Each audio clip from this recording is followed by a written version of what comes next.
Very warm welcome to all of students. Before starting explanation of lesson, I am explaining some difficult words of the story to you.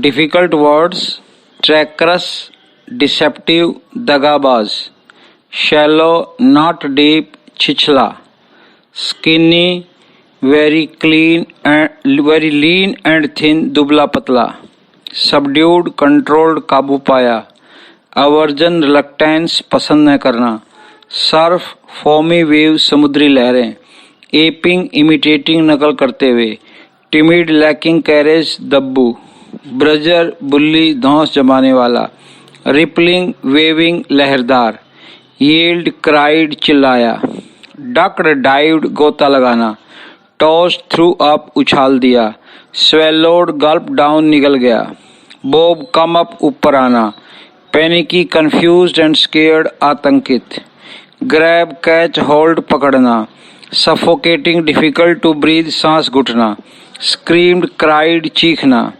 Nightmare frightening A frightening dream डरावना सपना; एक्ड पेंड पीड़ा; डिजी feeling Giddi चक्कर आना; trash strike पीटना; share only केवल; seized काट hold जकड़ लिया; पाउंडिंग थ्रोबिंग धड़कन; शक्ड इनहेल्ड अंदर खींचा; लिम्प लाइफलेस निर्जीव; कैस्केड वाटरफॉल झरना; कैनो स्मॉल बोट्स नाव छोटी; डिप्राइव्ड प्रिवेंटेड वंचित रखा; फोर्थ एहेड आगे; एक्सहेल ब्रीद आउट सांस बाहर निकालना; इनहेल ब्रीद इन सांस अंदर लेना; बिट बाय बिट ग्रेजुअली धीरे धीरे; मिनिएचर स्मॉल थोड़ी सी; स्ट्रिप्ड टुक ऑफ क्लॉथ कपड़े उतारना।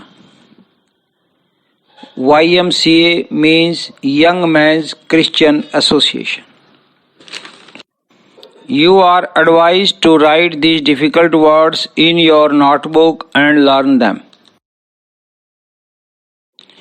विलियम डगल्स का पाठ डीप वाटर का ब्यौरा यहाँ पे पानी के प्रति एक अपने बचपन के डर के अनुभव के ऊपर विजय पाने का एक ब्यौरा है।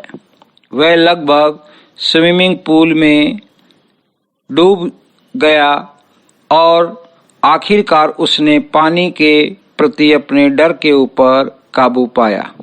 विलियम डगल्स 10 या 11 साल का था जब उसने तैरना सीखने का फैसला किया। YMCA तालाब बहुत ही तैरने के लिए सुरक्षित था क्योंकि यह किनारे पर 2-3 फीट गहरा था, कम पानी था और बीच में 9 फीट गहरा था। याकिमा नदी तैरने के लिए काफ़ी खतरनाक थी, इसलिए उसकी माँ उसको वहाँ जाने के खिलाफ उसको चेतावनी दे चुकी थी। एक बार वह समुद्र के किनारे अपने पिता के साथ गया। एक लहर उसके ऊपर से गुजर गई और उसको गिरा दिया पानी के नीचे दबाते हुए। इस प्रकार वह शुरू से ही पानी के प्रति घृणा करता था। वर्णनकर्ता तालाब में अकेला बैठा था, इसलिए उसने अकेले पानी में अंदर जाने का साहस नहीं दिखाया। तब एक बड़ा तगड़ा लड़का आया चलाते हुए, हे दुबले पतले, और उसने वर्णनकर्ता को उठाया और गहरे पानी में गिरा दिया। उसने धरातल पर पानी के बाहर आने की कोशिश करेगा, परंतु उसने अपने आप को पानी की तली के ऊपर पाया। उसका दम घुट रहा था। उसने चिल्लाने की कोशिश की लेकिन कोई आवाज़ बाहर नहीं निकली। उसने अपनी आंखें खोली परंतु कुछ दिखाई नहीं दिया, लेकिन चारों तरफ पानी पानी था। उसने पानी निगल लिया और उसकी टांगें थी वो लकवाग्रस्त हो गई, कमज़ोर हो गई। वह अंत में धीरे धीरे नीचे चला गया। तब उसके सभी प्रयास बंद हो गए। उसकी जब आंखें खुली तो उसने अपने आप को पेट के बल लेटा हुआ पाया तालाब के पास।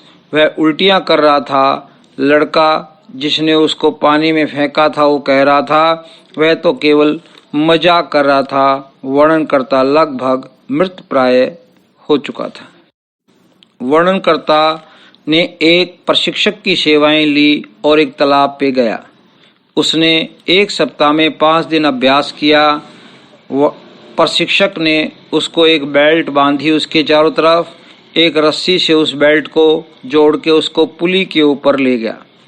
उसने वर्णनकर्ता को सिखाया कैसे पानी के नीचे चेहरा रख के सांस छोड़ते हैं और तब उसको बताया कैसे अपनी नाक ऊपर उठा के सांस लेते हैं। उसने ये अभ्यास सैकड़ों बार दोहराया और उसको पानी के अंदर पैर चलाने सिखाए। अंत में प्रशिक्षक एक वास्तविक तैराक बन गया था।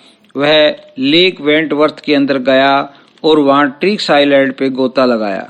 वह 2 मील तैरकर झील स्टैम्प एक्ट आइलैंड के अंदर तैरा। आखिरकार उसने पानी के प्रति अपने डर पर विजय पा ली।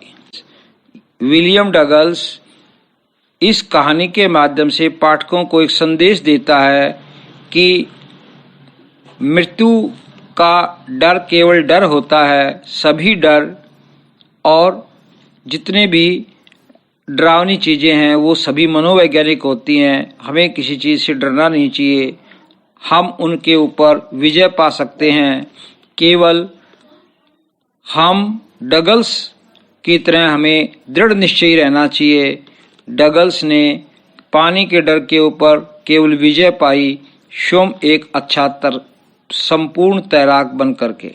ये कहानी है। Now read the story from the text book also. You can try exercise questions as well as comprehension questions given in the textbook. Write down in your notebook how the instructor built a swimmer out of Douglas. This is your homework. Discuss me if you have any doubt. Thank you for watching video.